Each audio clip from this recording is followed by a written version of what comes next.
Bonjour à tous, je suis Antoine et vous écoutez Wow Spoken French. C'est un plaisir d'être avec vous aujourd'hui pour un nouvel épisode. Gabriel, dis-moi, tu as des plans pour ce week-end? Parce que moi, j'ai l'impression que tout le monde autour de moi commence à planifier quelque chose.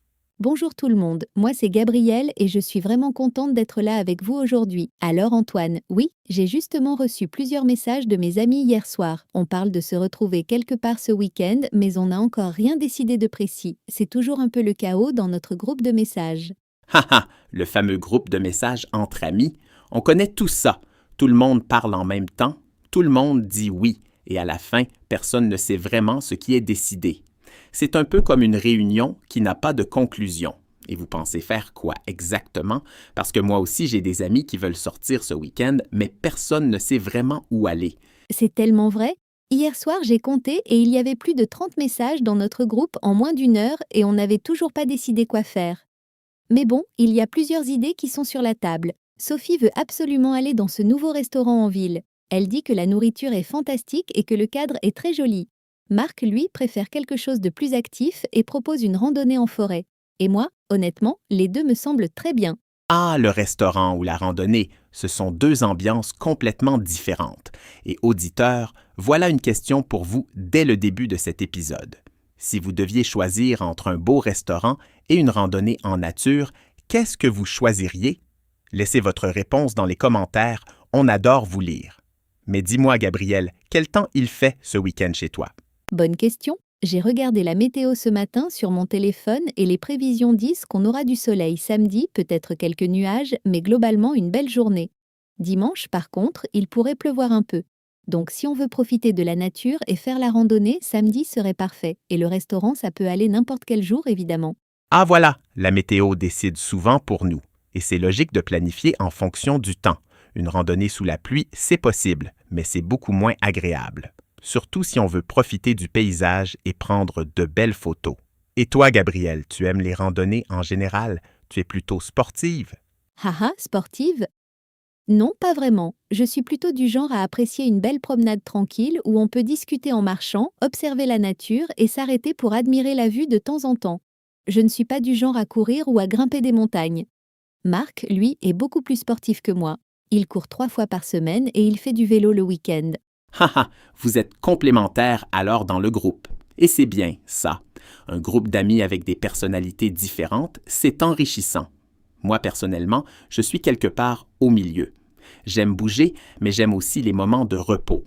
Auditeur, vous êtes plutôt sportif, comme Marc, ou plutôt promeneur tranquille, comme Gabriel? Dites-nous dans les commentaires. C'est une belle question, et je pense que beaucoup de gens se reconnaissent dans l'un ou l'autre. Antoine, et toi? Si tu étais dans notre groupe ce week-end, tu voterais pour la randonnée ou pour le restaurant? Bonne question. Avec le soleil prévu pour samedi, je pense que je voterai d'abord pour la randonnée. L'air frais, les arbres, le calme de la forêt. C'est tellement bon pour l'esprit après une semaine de travail. Et puis, j'aurais une idée qui combine les deux options. Ah oui? Dis-moi, tu me rends très curieuse. Et si vous faisiez la randonnée le matin et le restaurant l'après-midi ou le soir? Vous profitez du beau temps le matin pour marcher et respirer l'air frais. Et ensuite, vous vous récompensez avec un bon repas ensemble. 2 activités en une seule journée et tout le monde est content. Oh, mais j'adore cette idée, c'est absolument parfait. Randonnée le matin, restaurant le midi ou le soir. On profite du meilleur des deux mondes. Et après une bonne marche, on a vraiment faim et on apprécie encore plus le repas. Il faut absolument que je propose ça au groupe ce soir. Merci Antoine. De rien, c'est souvent la meilleure solution quand on n'arrive pas à choisir entre 2 bonnes options, trouver un moyen de faire les deux. Et en plus, ça donne une vraie structure à la journée. Le matin, l'activité, l'après-midi ou le soir, la récompense. Tout le monde a quelque chose à attendre. Exactement. Bon, maintenant parlons un peu du restaurant. Sophie m'a envoyé le nom hier. Ça s'appelle la Terrasse Bleue. C'est dans le centre-ville, facile d'accès en métro ou en bus pour tout le monde. Et Sophie dit qu'il faut absolument réserver à l'avance parce que le week-end, c'est souvent complet. La Terrasse Bleue, rien que le nom donne envie. On imagine une belle terrasse ensoleillée, peut-être des tables en bois, des fleurs. Et la cuisine, c'est quoi comme style? Sophie dit que c'est de la cuisine méditerranéenne. Les légumes de frais, le poisson, les épices. Elle y est allée avec sa famille il y a 2 semaines et elle a adoré. Elle parle des portions généreuses et des prix raisonnables. Tu sais que pour une sortie en groupe, le prix est toujours un facteur important. Absolument. Quand on est 6 personnes, si le restaurant est trop cher, certains se sentent mal à l'aise. Il vaut mieux choisir un endroit où tout le monde peut commander ce qu'il veut sans regarder le prix avec anxiété. Et la cuisine méditerranéenne, c'est tellement bon. L'huile d'olive, les olives, les tomates. Rien qu'à en parler, j'ai faim. Haha, moi aussi maintenant. Et tu sais ce que j'adore avec la cuisine méditerranéenne? C'est qu'il y a toujours des options pour tout le monde. Pour ceux qui mangent de la viande, pour les végétariens, pour ceux qui ne mangent pas de gluten, c'est très inclusif. C'est un très bon point. Quand on organise une sortie en groupe, il faut penser aux préférences alimentaires de tout le monde. Dans votre groupe de 6, il y a des végétariens ou des personnes avec des restrictions particulières. Oui, Léa est végétarienne depuis 2 ans. Et Thomas est un peu intolérant au lactose, donc il fait attention au fromage et aux crèmes. Mais en cuisine méditerranéenne, en général, il y a plein d'options pour tout le monde. Donc, la terrasse bleue semble vraiment un bon choix. Parfait. Auditeurs, vous avez des restrictions alimentaires? Est-ce que c'est facile de trouver des restaurants qui conviennent à tout le groupe? C'est souvent un défi dans la vie réelle. Partagez vos expériences dans les commentaires. Et Gabriel, qui d'autre est dans votre groupe d'amis? Tu m'as parlé de Sophie, Marc, Léa et Thomas. Il y en a d'autres?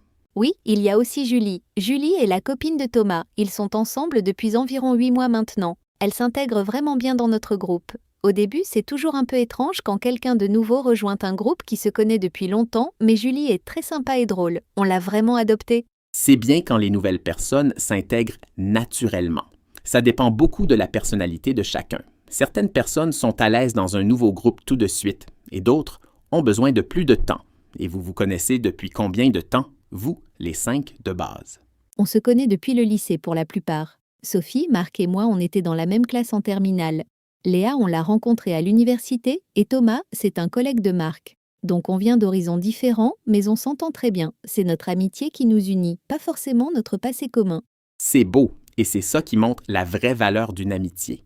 Ce n'est pas le fait d'avoir grandi ensemble ou d'avoir fait les mêmes études, c'est l'envie d'être ensemble, de partager des moments, de se soutenir.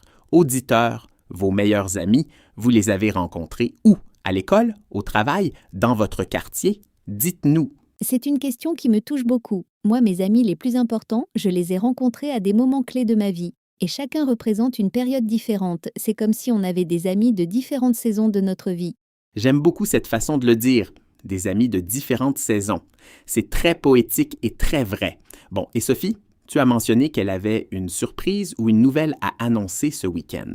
Tu as une idée de ce que c'est? Ah oui, Sophie a dit dans le groupe qu'elle avait quelque chose d'important à nous raconter en personne. Elle ne voulait pas en dire plus par message. Du coup, tout le monde est très curieux. Léa pense qu'elle va nous annoncer qu'elle cherche un nouveau travail. Marc pense que c'est peut-être un voyage prévu, et moi, je ne sais pas, mais elle semblait vraiment heureuse dans ses messages.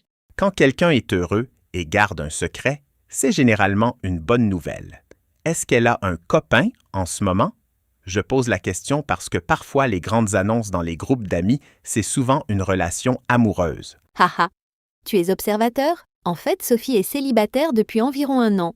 Mais ces derniers temps, elle semblait distraite et heureuse en même temps. Tu sais, ce regard particulier que les gens ont quand quelque chose de bien se passe dans leur vie sentimentale? Oh, je crois qu'on a peut-être une idée de la nouvelle alors. Mais on ne va pas spéculer davantage, on va laisser Sophie faire son annonce en bonne et due forme. Auditeurs, est-ce que vous aimez les surprises ou vous préférez tout savoir à l'avance? C'est une vraie question de personnalité. Moi, j'aime les surprises quand ce sont de bonnes nouvelles, mais j'avoue que l'attente est parfois difficile. Là, depuis que Sophie a dit qu'elle avait quelque chose à annoncer, je pense à ça tout le temps. C'est humain. On est tous curieux. Et cette curiosité va sûrement vous donner encore plus envie de vous retrouver ce week-end. Bon, revenons à l'organisation pratique. Tu vas envoyer le message au groupe ce soir pour proposer le plan randonnée plus restaurant. Oui, absolument. Je vais écrire quelque chose de simple et de clair. Par exemple, proposition pour samedi, randonnée en forêt le matin et déjeuner à la terrasse bleue. Qui est partant? Et comme ça, les gens peuvent répondre simplement avec oui ou non ou une autre suggestion. Excellent, et c'est un très bon conseil de communication que tu donnes là. Quand on propose quelque chose, il faut être précis. Dire un truc vague comme « peut-être on pourrait se voir ce week-end » ne donne pas envie de répondre. Mais proposer une activité, un lieu et une heure, ça obtient des réponses concrètes. Exactement. Et ça montre en fait aussi qu'on a réfléchi et qu'on s'est donné la peine d'organiser. Les gens apprécient quand quelqu'un prend l'initiative. Dans chaque groupe d'amis, il y a souvent une ou deux personnes qui organisent plus que les autres. Dans notre groupe, c'est souvent moi ou Marc. C'est pareil dans mon groupe. Il y a toujours un ou deux organisateurs naturels. Et les autres suivent avec plaisir mais n'auraient jamais pris l'initiative eux-mêmes. C'est une dynamique normale dans un groupe. Auditeurs, dans votre groupe d'amis, c'est qui l'organisateur? C'est vous? Dites-nous. Haha, oui, et c'est parfois épuisant d'être toujours celui qui organise. Mais en même temps, ça donne beaucoup de satisfaction quand tout se passe bien et que tout le monde passe une bonne journée grâce à votre organisation. Absolument. La satisfaction de l'organisateur, c'est voir les gens heureux et profiter du moment. C'est un peu comme cuisiner pour des amis, c'est du travail, mais voir les gens apprécier ce qu'on a préparé, ça vaut tout. Belle comparaison, et en parlant de cuisiner, il faudra peut-être penser à apporter quelques snacks pour la randonnée, une bouteille d'eau, quelques fruits, peut-être des biscuits. Parce qu'entre le départ de la randonnée et l'arrivée au restaurant, il pourrait y avoir plusieurs heures et les gens auront faim. Zie, ou un anzer? Très pratique comme réflexion. La préparation, c'est la clé d'une bonne sortie. Auditeur, quand vous partez en randonnée ou en excursion, qu'est-ce que vous emportez toujours? Partagez vos astuces dans les commentaires. Moi, j'emporte toujours une banane. C'est léger, naturel et ça donne de l'énergie. Bonne idée la banane. Moi j'emporte toujours des noix et des barres de céréales. Facile à mettre dans le sac, pas encombrant et très efficace pour avoir de l'énergie pendant la marche. Et bien sûr, beaucoup d'eau, surtout si on marche sous le soleil. Voilà, vous avez tous les conseils pour une sortie réussie. Une belle activité en nature le matin, des snacks pratiques pour tenir et un bon restaurant pour terminer la journée en beauté. Gabriel, j'espère vraiment que ton week-end va se passer comme tu le souhaites. Merci Antoine, et j'espère que toi aussi tu vas passer un beau week-end avec tes amis. Il faudra que tu nous racontes dans le prochain épisode comment ça s'est passé. C'est promis, et peut-être que Gabriel aussi nous racontera la mystérieuse nouvelle de Sophie. Auditeurs, revenez nous écouter la semaine prochaine parce que je pense qu'on aura des choses très intéressantes à partager. Absolument. Et en attendant, n'oubliez pas de laisser un commentaire, de vous abonner à Wow Spoken French si ce n'est pas encore fait, et de partager cet épisode avec quelqu'un qui apprend le français. Chaque partage nous aide énormément. Et n'oubliez pas de pratiquer votre français chaque jour, même 5 minutes. Écoutez, répétez, parlez. C'est comme ça qu'on progresse. Merci à tous d'être là aujourd'hui et bonne journée. Bonne journée à tous, à très bientôt sur Wow Spoken French. À la prochaine!